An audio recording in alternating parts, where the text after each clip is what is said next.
Hi YouTube, and welcome back to my channel. So it's been, I forget how long it's been since my last video, but it's been over a week at least, and I finally got the whole testosterone thing figured out, and today I'm officially, well, like 3 or 4 hours on T right now. So today is my day one, so this is going to be my day one on T video. I got the injection today, just a few hours ago. So anyway, so yay, I'm now officially on T, starting my transition, and anyway, so the last week or two since I got my prescription for testosterone has been an interesting thing, and the whole hurdle has been, like I mentioned before, with the health insurance.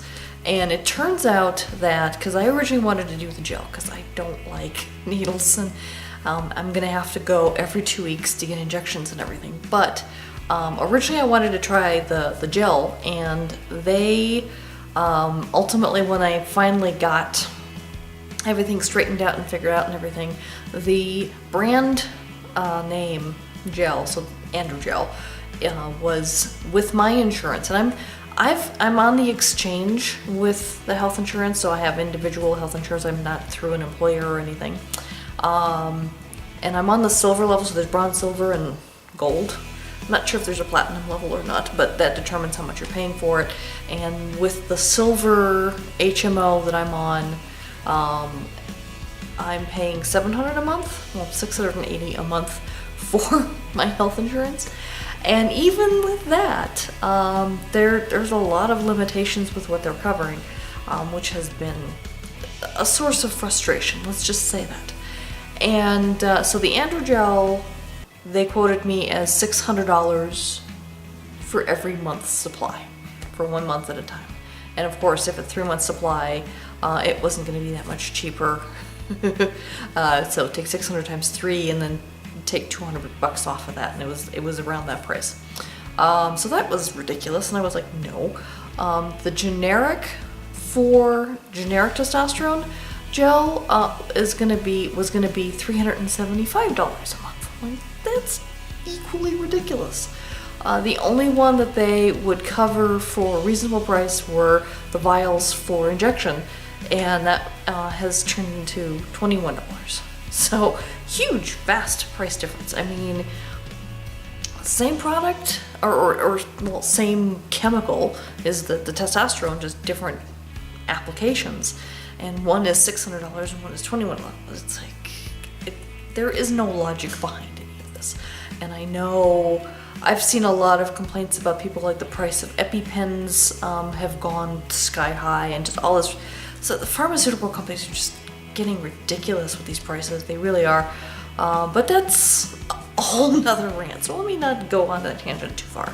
So anyway, so I ultimately opted for the injection, just because it's $21 a month. That's a huge difference. So I went in today, brought my vial in. My doctor also had ordered some additional blood tests, so I went and had that taken first. And then I got a nurse took me back and gave me the injection. And I was very happy, because I've been told that the testosterone injections can be very uncomfortable and or painful, or I've heard all sorts of horror stories about them, and I don't do well with needles and everything. So I stressed about it so much that I actually had a gastritis attack yesterday. And there's I'll go into a little bit more about my gastritis in a minute. But yeah, I was really stressing about it. And then I go in, and I must have just gotten a fantastic nurse, because she gave it to me and I barely felt it. And yeah, there was a bit of a burn in the spot for, I don't know, but maybe a half an hour afterwards. But then it was fine, and I don't feel anything now. So I'm like, I'm so relieved. I'm like, okay, I think I can handle this every 2 weeks. Okay, breathe, de-stress and everything. For anyone who's curious, I am currently doing a 0.5 milliliter every 2 weeks, is what my prescription is. So it's a very, very low dose. I am sort of on the verge of menopause. I am middle-aged, so, and that's one thing, one of the reasons why I really want to document my process is because there's a lot of trans YouTubers, both FTM and MTF, but most of them are in their teens and early 20s. There's a couple that are getting into their late 20s and things, but most of my peers are much younger than I am. There aren't a lot of, I haven't looked that closely, but there really aren't a lot of middle-aged, on the verge of menopause type FTM transgender men doing any kind of video blogging and stuff. So I thought, you know, since I've been doing YouTube videos for 6.5 years now, you know, I'm hardly famous by any means, but I thought I should put this out there. So I don't know if my transition journey is going to be that much different from any other trans guy out there, but because of the life stage I'm at, I know some of my differences are going to be things like familial acceptance. I mean, the fact that I have no parents to disappoint. They're both long since passed away. My mom passed in 2005, my dad passed in '83 when I was only 11, and I actually never knew him anyway, that's another story, but anyhow, so I don't have parents to disappoint and worry about. I don't have, all my grandparents are long gone. I have, my maternal uncle is the only family member that I grew up with that is still in my life, and thankfully he's been very accepting about it. He's kind of confused because I have presented as female. I mean, tomboy, but still female. I mean, I wore skirts on occasion, and I would wear makeup on occasion and that kind of thing. I mean, most of the time I kept my hair short, but sometimes I grew it long, and so the whole concept in his mind is just kind of like, huh? He's supportive, he loves me, he's not ostracizing me or anything, but yeah, I mean, he is gonna be 70 this year, and so he is struggling a little bit with the concept and like, well, what do I call you, and all that stuff. And I've actually found that there's a term that's been made up for instead of niece and nephew, because there is no gender neutral term. Like, there's sibling and parent and child and grandparent and grandchild. So there's gender neutral terms for a lot of relationship, like spouse, but aunt, uncle, niece, nephew, there's no gender neutral options there for the wider public. And so people are starting to try and come up with terms for that.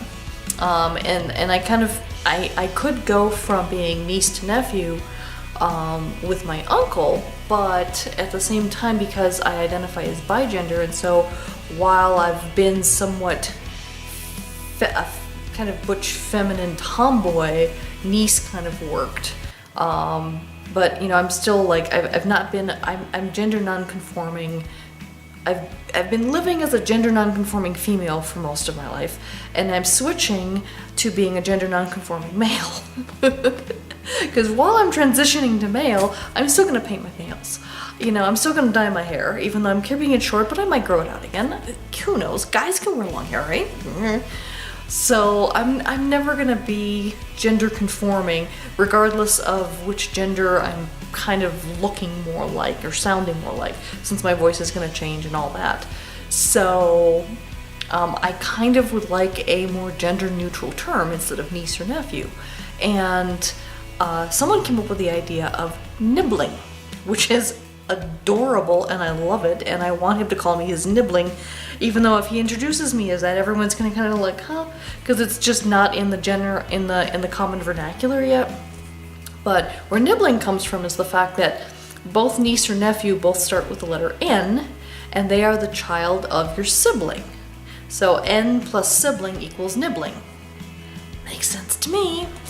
I actually came up with another term on my own for, because I'm also, I have a nephew, I have nieces and nephews, and so like what would I like them to call me?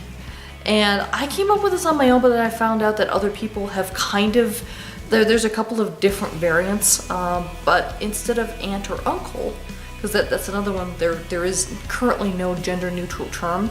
The one I like, and that I kind of came up with independently, but have other people have as well, is uncle, So it sounds kind of like uncle, but A-U-N-C-L-E, so taking the A from aunt, or the A, because aunt starts with an A-U, and then you have the U-N from uncle, and everything kind of smush it together, and it's a subtle difference from uncle to uncle, but I don't know, it kind of works. I kind of like that one, so I don't know. Regardless, it doesn't really matter. They can just call me Gabby, because I'm still going by Gabby. Although if other people are not comfortable calling me Gabby once I'm more male presenting, and more male passing, so to speak, then, you know, if people would prefer to call me Gabe, that's fine. I personally prefer Gabby because that's what I've been going by for all these years, and it is technically a unisex name because I have known male Gabbies. I mean, it's more of a European, Middle Eastern thing. I've known one from Israel and one from Europe, who were cisgender men who went by Gabby. It's a thing. Well, in Europe it's Gabi is the European pronunciation of it. So maybe that's why it's a little more accepted over there, because of the pronunciation is different. Who knows? But ultimately, I'm still going to be using the name Gabby. But people can call me Gabe if they want to, or Gabriel, or Gabrielle, or Gabs, Gab, Gabster. I've had someone throw Gabster at me. I'm like, if you want to call me that, go for it. I don't care. Anyway, it's my name, and I'm sticking with it one way or the other. I mean, Gabrielle or Gabriel are going to be technically my legal full name, but you know, I'm just going to keep introducing myself as Gabby because that's the name. I'm comfortable with it. When I was a child, my family always called me Gigi, even though that was never legally my name. It was just my nickname. But I stopped going by that when I legally changed my name in 1995 for completely other reasons. I never changed it for gender reasons or anything like that, and I just went from Gabriella to Gabrielle. Just single L with one, you know, so it's Gabriele. So it's Gabrielle, but with only one L instead of two, which is the German-Polish spelling of the name. That was the way my name was supposed to be spelled. My mom got it wrong, so I had that legally changed. And I won't tell you my full name, but the middle name and last names were also completely changed as well for personal reasons that I won't go into in this video. But anyhow, so yes, I survived my first T-shot today, and obviously you're not going to see any changes in just 2 or 3 hours. That's just not going to happen. I know some of the changes that will be noticeable in the first 6 months are things like the voice change. I mean, it's not going to be immediate, but my voice will change slowly over time. I may make a video with after every time I get a shot, which is every 2 weeks.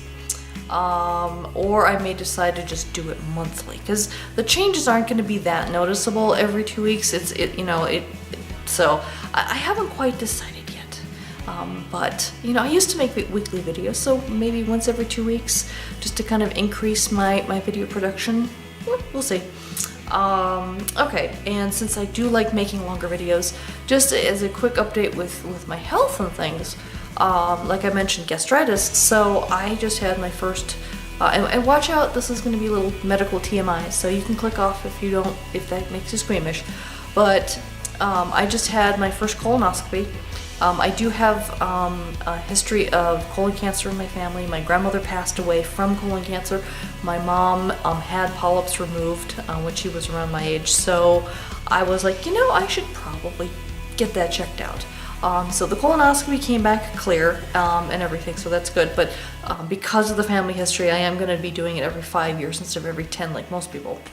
And then I also had an upper endoscopy because I'm still having all sorts of tummy issues, and it's, even though I'm taking Nexium and I'm taking Tums, I'm just taking all this stuff and everything. And while it's been slightly better, except last night because the stress was just triggering it, it's not been completely better yet.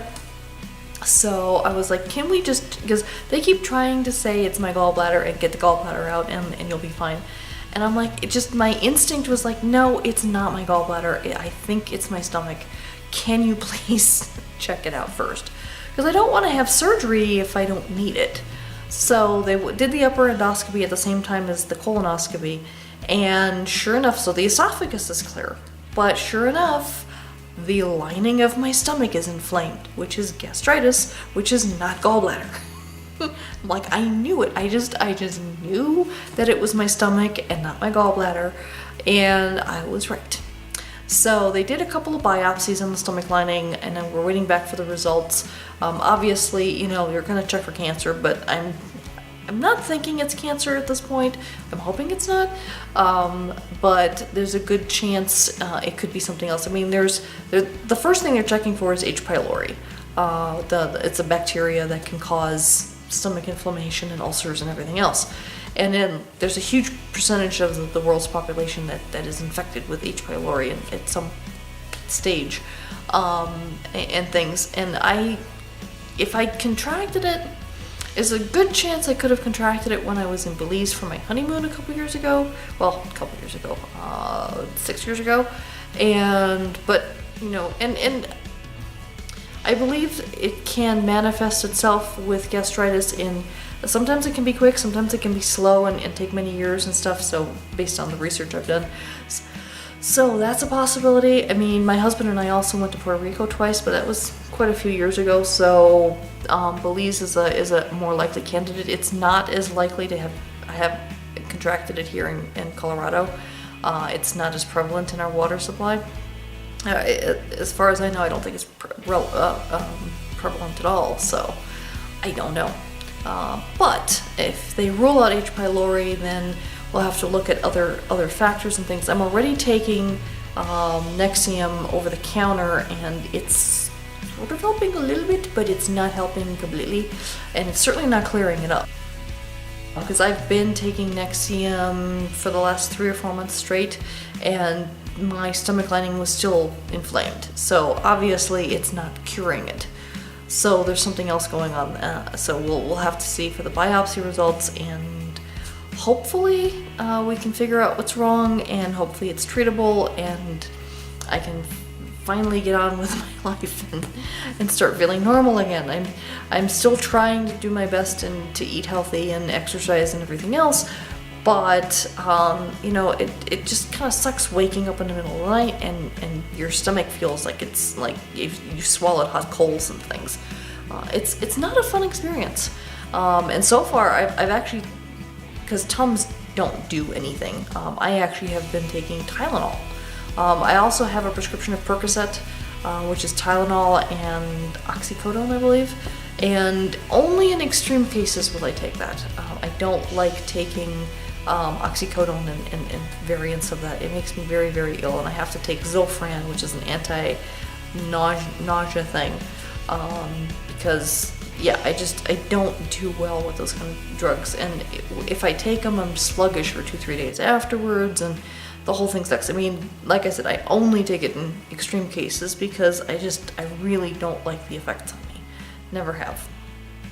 So anyhow, that's kind of where I'm at. So hopefully we'll figure my tummy stuff out. In the meantime, I'm slowly gonna start my transition, and you know, I think I've mentioned already, because if people are curious about surgeries and stuff, I do plan to eventually have the top surgery, but that's going to be at least a year away, if not more.